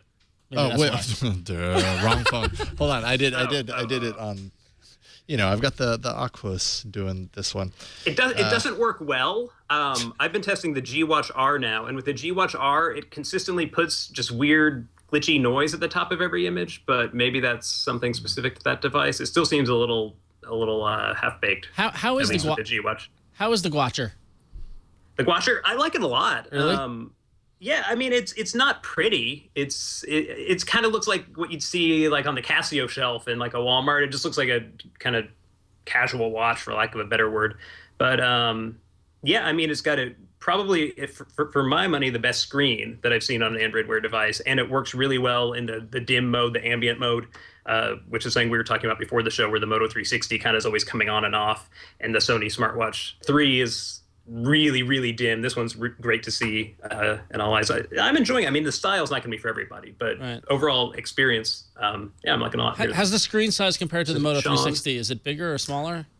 Well, what's interesting, let me take this off. It'll be easier to show. The face is actually a little bit bigger, and this 360 isn't on, so it's not going to be the best demonstration. But the screen is a little bit smaller because of that gigantic bezel ring around it. So you don't really notice. I mean, it's a little bit smaller, but it's in the same ballpark. The bezel, I don't know. It's a little funky because they've got this the minute markings going all the way around, which can look weird if you have a watch that has a digital display or a watch that has its own. But yeah, I guess it's a trade-off. The 360, you've got the nice no bezel, but then you've got the black bar at the bottom. This no black bar, but giant bezel and smaller screen. So pick your poison. Whichever you prefer. I'm debating on holiday shopping. That's why I'm asking. So. Yeah, it's a tough one because I own the 360 is actually mine, and this is just a review unit that I'm using. And having worn this one for a while, I'm tempted. But then it's like, the 360 is so nice. And I don't know. I kind of want both, and then to go back and forth every day, but I really can't justify that. Yeah. Well, cool. So the last little update in Android Wear, which is an important one, is that you can bring back dismissed cards, which I think is, I can't tell you the number of times I've swiped something like, no, I wanted that. And so I did it the first time I used this new watch because it has 5.0 on it accidentally. Yep. And I didn't realize how I did it or what I did. And then I haven't been able to do it since. Nice. I was like, oh, I just, how did I do that? I'm busy. Yeah, it's not exactly intuitive. Work. Yeah. But you can do it. So, yeah, but I think meaningful updates. I mean, the watch API thing, that's a pretty big one. And, doing it this way, you're not going to get a bunch of watch face apps cluttering up your app list on your phone. Now they just kind of... They just kind of get lost, essentially, but still send over to your watch. So that's nice as well. Cool. Hey, do you think it's time to battle? Come on, let's battle. Let's do it. So many enter, but only one lives. Android Arena. Last week was episode 191, and we had a battle of the ages. The underdog took it. Woo! He took it and ran with Nice it. job. Quick pick. Nice job, Jason. Good job, Jason. And it was right out of the gate, too. Yeah, apparently. 38%. Wow, second place was a pretty close. Yeah, it was bad. It kept war. on bouncing between the two during the week. But it looks like System Monitor came in second at 25%. AZ Screen Recorder third at 24%. And Simplifit fourth at 13%. I'm sorry to have put a wrench in this battle because it's just getting more and more I heated. can't win. More and more heated. Yeah, you're out. Yeah, you're eliminated. And you guys are tied at this point. So right? yeah, so we were both. So you have 11 wins. Our guests have 8 wins, and Gina, you and I both have 15 wins. I think is that correct? Yeah, we're tied at 15, and we've got one more show left. So next week we're on holiday, and it's actually I guess it's going to be the best of. Well, Yep. Yeah. So Clip we've got show, this yeah. week, and then we've got the 30th. The 30th, New Year's Eve. But we'll do an arena on the 30th. That will be the last arena. So we've got two, so today and the 30th. So we've got 2 more arenas to go. Right. So one of us could pull ahead. It's still, but we can't clinch it. That's the thing. Like if I win or you win this week, I could tie you next week. Shot. You could tie. Yeah. It could be a tie, or neither of us could win. Or Jason or JR can win, and then we're going down to the. Oh man, this is great. This is like playoff baseball. I love it. So what do we do if we end the season with a tie? I think that's how we all win. I think that's really the only way this ends nicely is that if me and Gina stay tied. Just be like soccer. Yeah. All right. Oh, we go to an app shootout. Yes. A shootout. We have to have 5 apps ready, and you only have 10 seconds to talk about them. Oh man. And we have to do live polls. It's like you have 30 seconds to vote. Yeah, we've got. Oh, that's a great idea. Oh Holy man. cow. Yeah, you should totally plan that when that happens. You have time, right? Now we'll figure something out if that happens, or we'll end it as a tie. We'll just play it by ear. Okay, so let's see here. So Gina, you are up first. What you got? Oh yeah, right. Big loser. Yeah, you get to go last. I get to go last. Congratulations, there, big guy. I get to rest. Yeah. Not really. Yeah. Because I got to show off the apps. I have yours loaded, Gina. I'll show it off while you talk about it. Cool. Yeah, so mine is my pick this week. It's called Quick. Just Quick. And it's a photography app. It's a really, really super simple, stylish app, and it does one thing well, which is my favorite apps do one thing well, and that is it adds text or captions to your photos. And that sounds like not so exciting, but what I like about this app is that it's optimized to do it on your mobile device, and it's super stylish and super easy. So Jason's doing it right there. So what do? You launch Quick. You choose an image. That is an adorable image of your daughter, by the way, with a giant stuffed dog. That's amazing. It was larger than she was. You can crop your photo if you're an Instagram user like I am. You can crop it to square if you want, and then you double tap to edit your text. You can add whatever text you want. Say whatever you want, whatever. Yeah, it's a little doggies, cutie. I like it. I like that a lot. And then you can choose. You can move your text to be wherever you want on the screen. If you hit your back button, then you can choose what font you would like. really nice, kind of stylish fonts of different styles. I mean, there's not that many, but the ones that are there are really nice. They show up very nicely on most photos.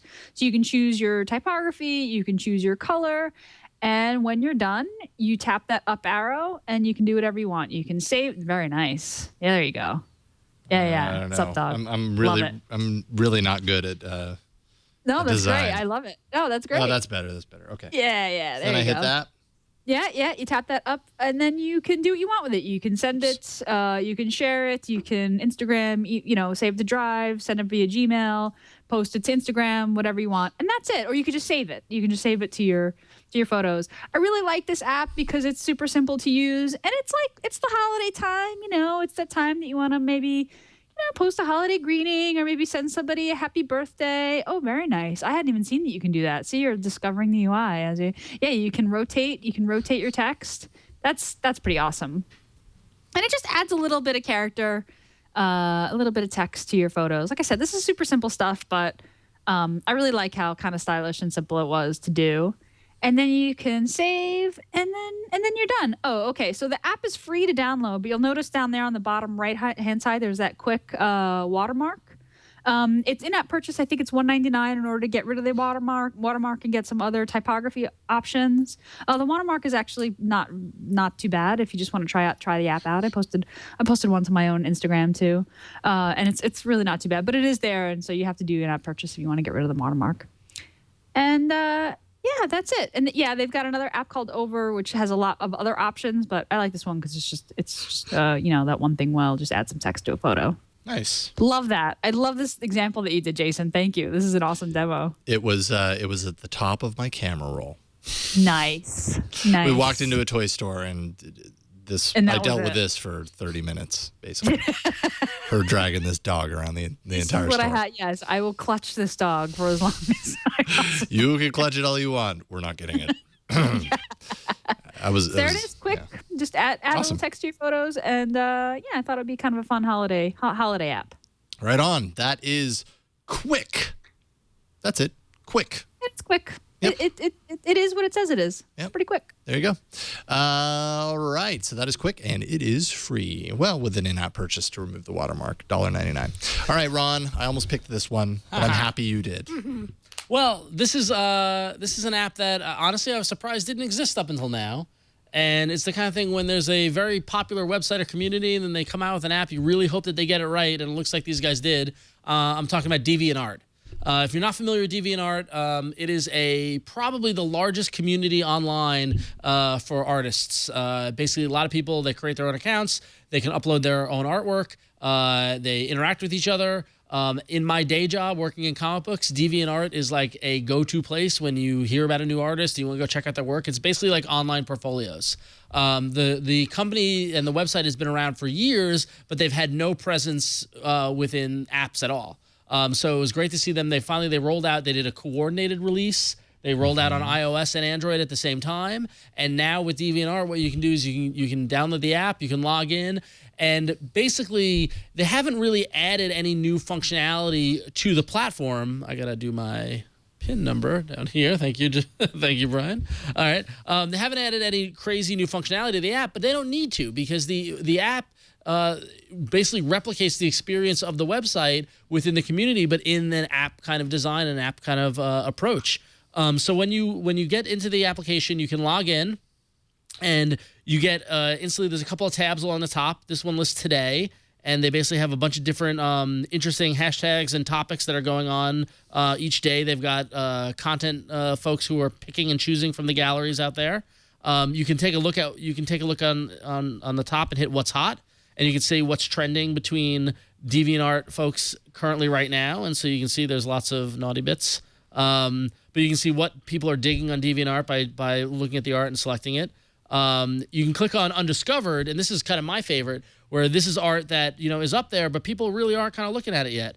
And actually you can tap through to one, and here's the cover of the Sons of Anarchy comic book, which is published by another company, not the one I work for, but the guy, I know the writer of this comic, so that's pretty cool. So this is the artist who did that comic book cover, and there it is on DeviantArt. But yeah, so it's pretty cool. If you scroll through the top, they've got daily deviations, so they can kind of give little. Each day, they've got a little kind of blog kind of approach where they're just highlighting a different user or a different piece of art.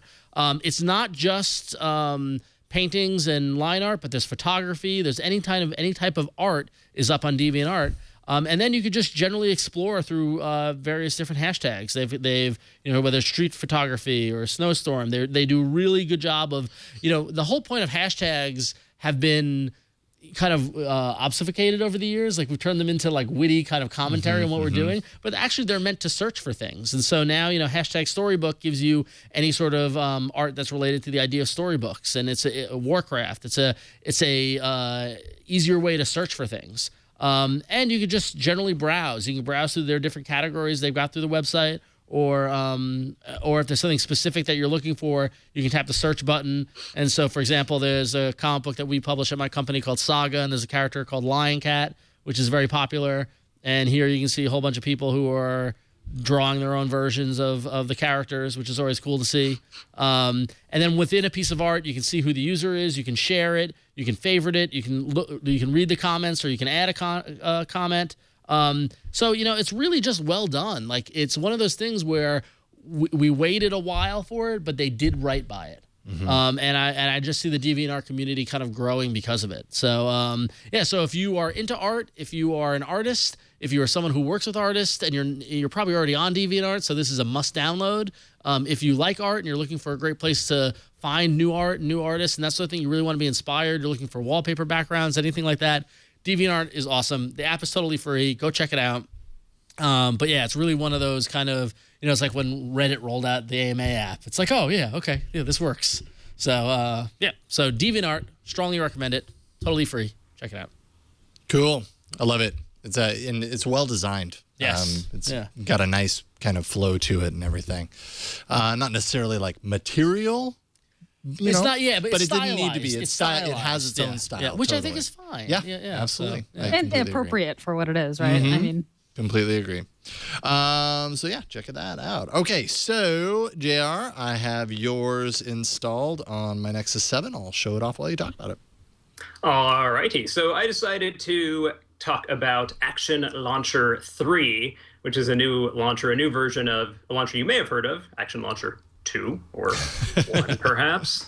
I really like it. I've been a Nova user for a long time, and so I've kind of always had my own very stylized, straightforward home screen, and I always play with different launchers, but always end up going back to Nova at the end of the day. This is the first one where I use it for a few days, and I'm actually won over. I'm sticking with it for now. So what Jason's showing there is one of its marquee features. It's the quick drawer, which is a fast way to access your apps over from the side. And you can still use a regular app drawer if you want. You could use that. You could use both. But it just makes it real simple, and you can drop down when you're in the quick drawer. You can hit T and go straight to it.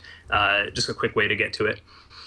Which is neat. For me, some of the cooler things, there's a feature called Shutters, which is basically an on-demand widget that only shows up when you need it. So if you were to swipe up on, go back to your home screen and swipe up on Gmail, or I don't know if you have something in there that you don't want to see. Oh, I see. But so you'll have to let it do it once. But then once you give it permission and allow it to do it, and maybe you want to do it, I don't know, if there's some widget that isn't going to show anything sensitive, like maybe do it with Google Plus or just something, Twitter or something that we're not going to see. Well, it looks like the quick, oh, I see. That's different. That's a quick drawer, right?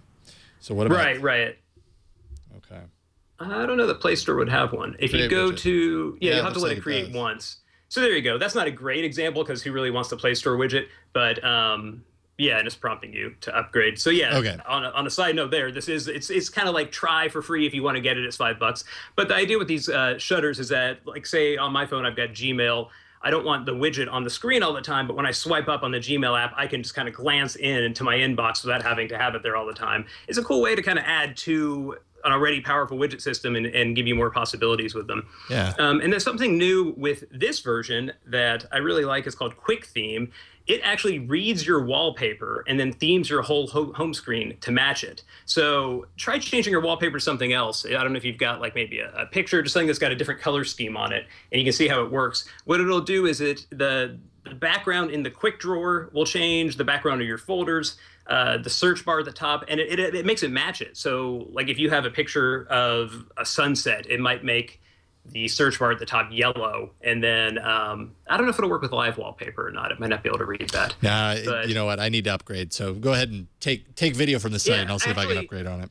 Yeah, or if you, I don't know, it might not look great on my camera, but I can show you an example on mine if you want. We can see. Yeah, so here on my phone, not the greatest picture, but so yeah, you've got a background there. It's got some blue, some green, some different colors. So the search bar at the top is kind of picking up on that mustardy yellow, and then if I swipe over here, this is picking up more on kind of a greenish color. And every time you change your background, it's actually going to change the theme of your whole home screen to match it. And if you use something like I do, an app called Musée, which changes your wallpaper to a different picture every day, it creates a really neat effect because basically what you're getting is every single day, your whole home screen has a different theme that just automatically matches what you're doing. So those are the big things. There are a few other little features. What's interesting about it is you have a lot of these launchers that are sort of the same, just kind of home screen plus environment. Action Launcher really does some innovative, different kind of stuff. And you have to rethink your workflow and find ways to have it fit what you're doing. But when you do, it's, oh, there's Chris Lacey. He's the developer. Yeah, he's been on the show. See him on screen. Yeah, good guy. It's got some really nice, innovative elements, and it's different, and yeah, worth checking out. Another nice thing that it has, I'll point out quickly before we move on, is that it gives you the ability, if you want to double tap your screen or triple tap if you prefer, to turn it off, which is kind of cool. You know, some phones have double tap to wake, and this one, whether your phone has it or not, you can double tap to turn off.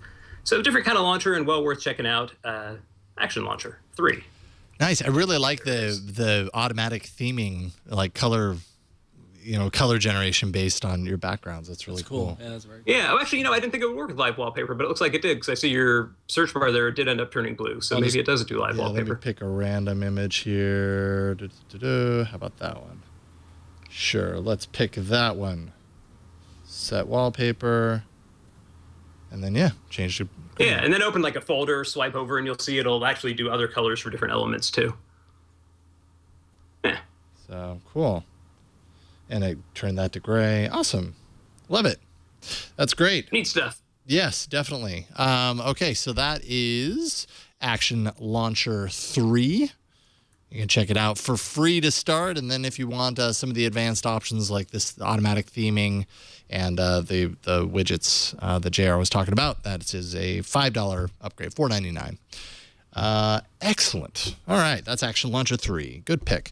All right, mine I changed last minute because I've been waiting for this game to hit Android, and it did, although it hit it in a way that some people are going to be like, boo. It launched first on the Amazon App Store, and it's going to be on the Play Store, I think, next week. It's called Crossy Road.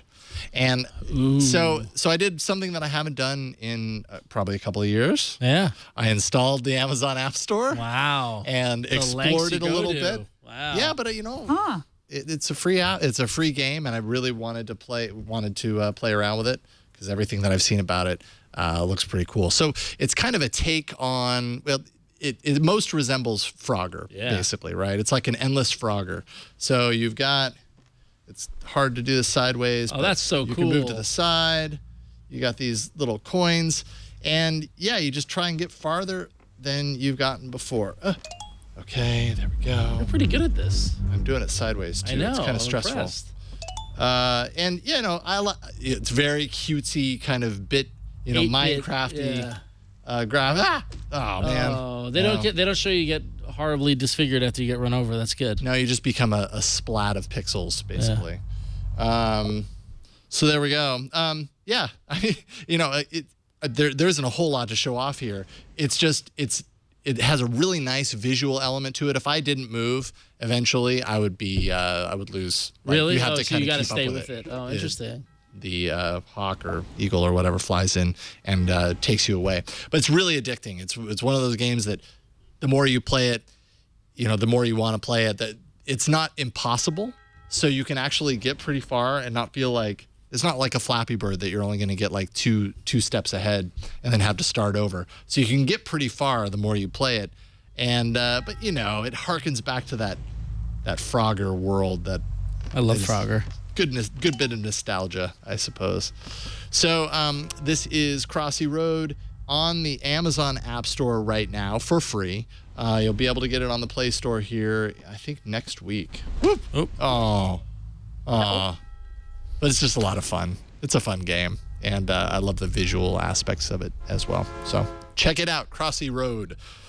There we go. All right, so I actually have to share. Enable the poll. Enable the poll. Okay, so if you go to AAApoll.com/192 in a second, you'll be able to find the poll. Or you can go to the All About Android Google Plus community page where I post it every week now and pin it up at the top of the page. Let's see here. Adding the custom short URL, and boom. AAApoll.com/192 should work for you. Go there right now. Yep, it is working. Confirmed. And let your voice be heard. Is your favorite app this week Crossy Road, DeviantArt, Action Launcher 3, or Quick? Vote now. And remember that your votes today count. Are incredibly important. These might be the most important 2 arenas you vote in. Just saying. Just keep that in mind. Keep it in mind, folks. The power you wield with these votes. It's exciting. Can you feel it? It's exciting. It's feel very it. exciting. I can feel it like an earthquake. All right. Well, that is it for this episode. JR, thank you so much for coming on once again right before the holiday. Appreciate it. Yeah, thanks for having me. Always a grand time. Absolutely. So, got anything you're working on before the holiday hits, or anything you want to tell people about before you go? Yeah, still a few things left. Trying to maintain energy. It's increasingly difficult with every day. I think we all feel that. But, I hear you. Yeah, something I've got coming up in the next day or two. I was mentioning I've been wearing all these different wear watches, and so I've got kind of a lightning review sort of thing, all of them in one place, comparing and contrasting. So I think a lot of folks are, like what we were talking about, trying to figure out which one's right for me. So yeah, probably tomorrow or the next day, I'm going to have something just on that very topic. Nice. So check that out at Computer World. And then you're also on Google Plus, I imagine. JR Raphael? Yep. You can find me Google Plus, Twitter. If you just go to jrstart.com, you can find all of my latest stories and links to all my social media profiles. Easier than trying to spell my last name. Right. Excellent. Well, JR, it's always a pleasure. We'll have you back soon. We really appreciate it. Hey, thanks. I look forward to it. Thank you, sir. Ron, what about you? Yeah, so you can go to, if you enjoy my the things that come out of my mouth and my fingers. I am sick. I'm on Dayquil, so let's just give me a pass this week. Go to about.me/RonXO, and you can find links to all my social media, Twitter, Instagram, Google Plus. I added a link to ronxo.thinkup.com. Oh, excellent. Where you can see the latest ThinkUp insights. I've been enjoying the 2014 wrap-ups as I plug Gina's product. Thank you. Yeah, so there you go. You can see some of my favorite people, some of my best friends there on Twitter. It bubbled up the right people. There you go. So awesome. Yeah, so it's pretty cool. Dig it.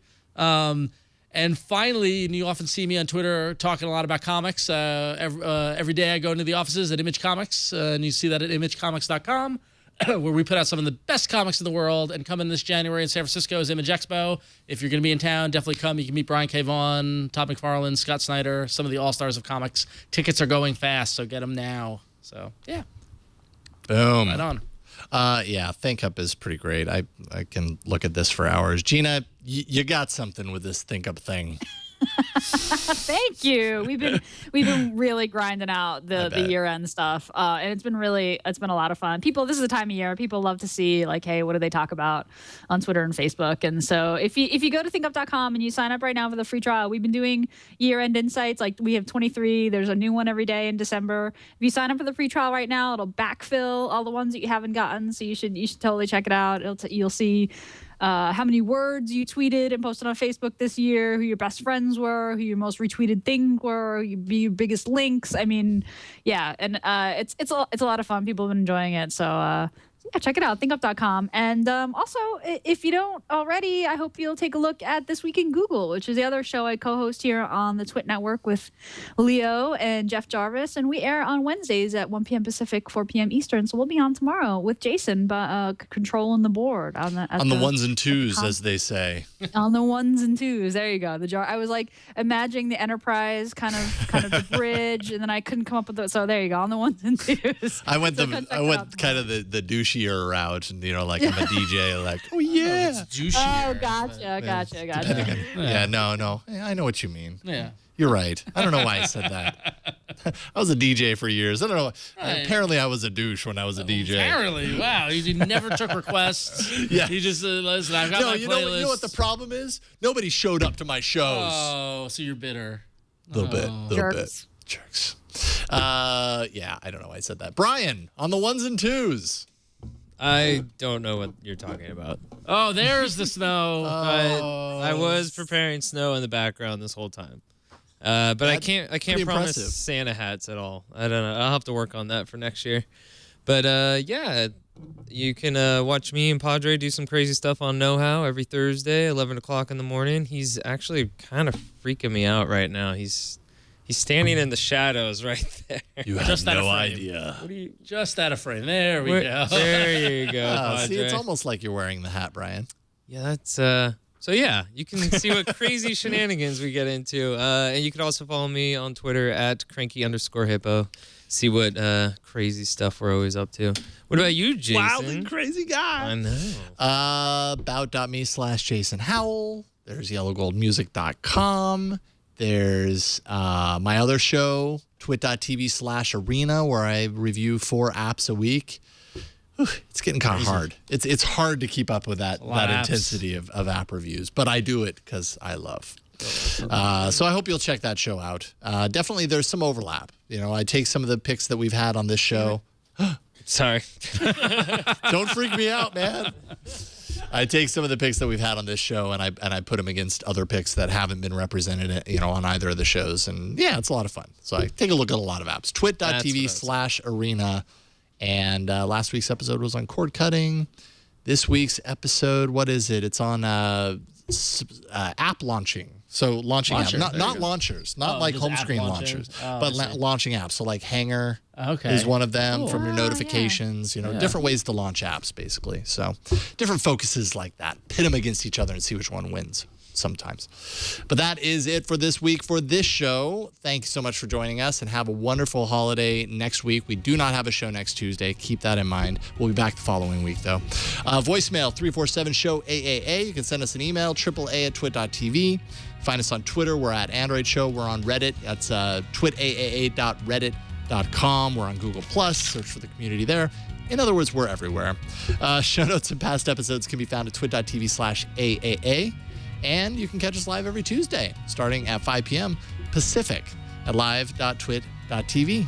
And that is it for this week. We'll see you next week on another we'll see you in 2 weeks for another episode of All About Android. Bye, you guys. Merry Christmas! Ho, ho, ho! And a Happy New Year!